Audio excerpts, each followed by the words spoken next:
So hello guys, Shubham here back again and welcome back to the channel City Adventure. जहाँ आज के इस video में हम एक्सप्लोर करने वाले हैं the capital city of Scotland which is a very important city in Scotland and of course यार it is also very beautiful city in Scotland. क्या? सिटी का नाम बताऊँ? अरे यार थंबनेल टाइटल देख तो लिया, छोड़ो ना यार तुम भी and let's begin.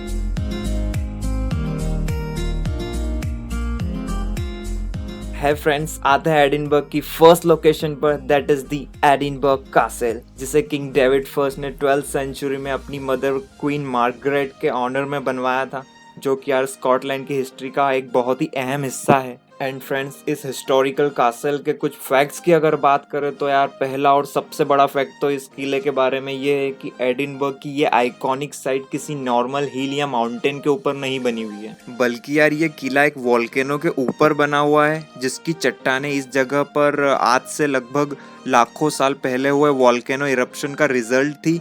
And then इन्हीं चट्टानों के ऊपर इस आइकॉनिक कासल को बनाया गया था. बट यार डोंट बी अफ्रेड, बिकॉज यार इस वोल्केनो का eruption last time nearly around 340 million years पहले हुआ था. सो यार इसी वजह से काफी कम चांसेस है कि ये वोल्केनो अगेन एक्सप्लोड होगा. सो यार guys, just feel free to visit this crucial part of this Scottish history. By the way friends, ये कासल अपनी हॉन्टेड एक्टिविटीज के लिए भी काफी ज्यादा फेमस है. हाँ, आई मीन ऐसा कहा जाता है कि सैकड़ों साल पहले एडिनबर्ग सिटी के डिफरेंट पार्ट्स में चलने वाले सीक्रेट टनल्स को इस कासल के नीचे खोजा गया था. तो कई साल पहले एक बैक पाइपर मतलब आप मान सकते हो कि लाइक एक पर्टिकुलर टाइप के म्यूजिक इंस्ट्रूमेंट को बजाने वाला. तो इस बैक पाइपर को लोगों ने टनल के अंदर भेजा और कहा कि वो म्यूजिक इंस्ट्रूमेंट को बजाते हुए टनल में भीतर चलता रहे और बाकी लोग उसके म्यूजिक इंस्ट्रूमेंट की आवाज़ को सुनकर ज़मीन के ऊपर चलते हुए उसे फॉलो करेंगे. और यार हुआ भी कुछ ऐसा ही. बट देन सडनली थोड़े टाइम के बाद म्यूजिक की आवाज़ आना बंद हो गई.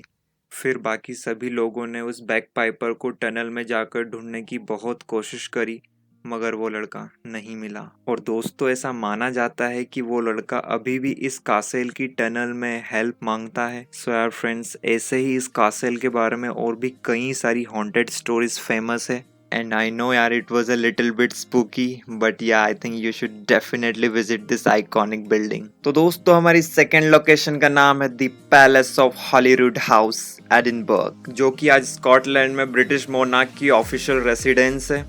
और दोस्तों, इस लाजवाब और खूबसूरत इमारत को Scottish architect sir William Bruce ने डिजाइन किया था. वैसे गाइज, मैं आपको बता दूं कि एडिनबर्ग के इस पैलेस में 280 रूम्स है, जहां पर आपको एकदम म्यूजियम वाली फीलिंग आने वाली है.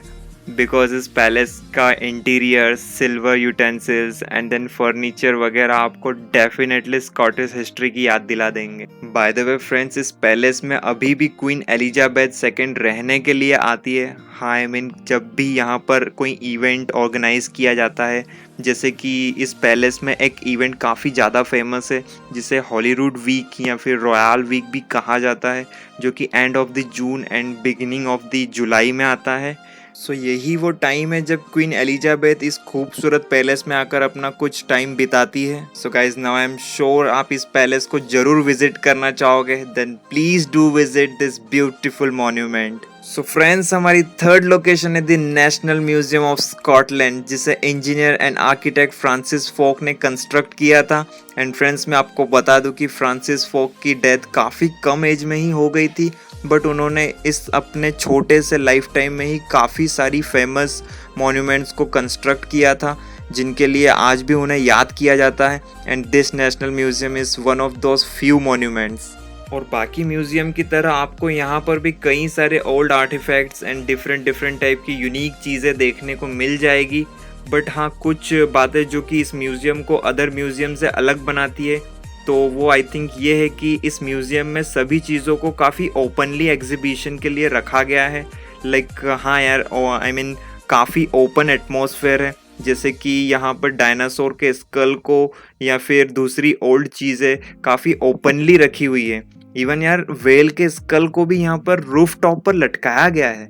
सो यार डेफिनेटली जब भी आप इस म्यूजियम में विजिट करने जाओगे तो आई एम श्योर आपका एक्सपीरियंस काफी डिफरेंट और अच्छा होने वाला है। सो फ्रेंड्स, अब आते हैं हमारी फोर्थ लोकेशन पर, that is the Calton Hill Edinburgh, जहाँ का नेचुरल एटमॉस्फेयर फॉर श्योर आपको बहुत पसंद आएगा। और फ्रेंड्स, कैटलॉन हिल से आपको पूरी एडिनबर्ग सिटी का एक बेहतरीन व्यू देखने को मिल सकता है, जो कि यार शायद ही आप कभी फिर भूल पाओगे। एंड यार यहाँ तक पहुँचने के लिए आपको कोई ज़्यादा क्लाइंबिंग भी नहीं करनी पड़ेगी। बट हाँ गाइज, अगर आप इस लोकेशन को विजिट करने की सोच रहे हो तो यार मैं आपको सजेस्ट करूँगा कि आप इस लोकेशन को विंटर या फिर न्यू ईयर के टाइम पर विजिट करें, बिकॉज इस टाइम पर यहाँ का वेदर और एटमॉस्फेयर आपको अपनी ओर काफ़ी अट्रैक्ट करेगा। एंड यार I think it's a fantastic time to visit. By the way, जब मैं इस हिल को विजिट करने के लिए गया था ना, चल झूठा, अरे रियली मैं गया था एंड मेरे को बहुत मजा भी आया। और मैं ये जो मजा है हिंदुस्तान के हर व्यक्ति को देना चाहता हूँ। गाइस, जोक्स अपार्ट यार, but I think you must visit this location if you get a chance to travel for Edinburgh. और हाँ, अगर हम एक्स्ट्रा साइट्स की बात करें तो आप यहाँ पर विक्टोरिया स्ट्रीट्स को भी विजिट कर सकते हो, जो कि यार 19th सेंचुरी की ओल्डेस्ट स्ट्रीट्स में से एक है, जहाँ पर आपको फोटोग्राफी करने का भी मौका मिल जाएगा, क्योंकि यार ये लोकेशन सिटी की one of the most photographed locations में से एक है।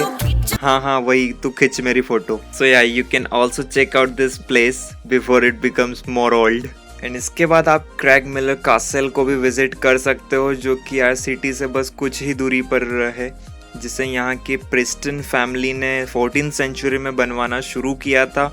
और दोस्तों, इस किले को बनने में ऑलमोस्ट 250 ईयर्स लग गए। यस गाइस, 250 साल। आई मीन दैट्स अनबिलीवेबल यार, बट रियली यार it's a fact.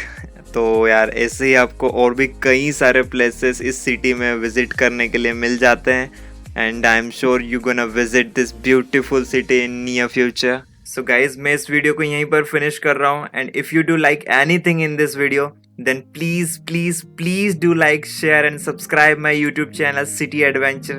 Then tata, bye bye. This is Shubham signing off.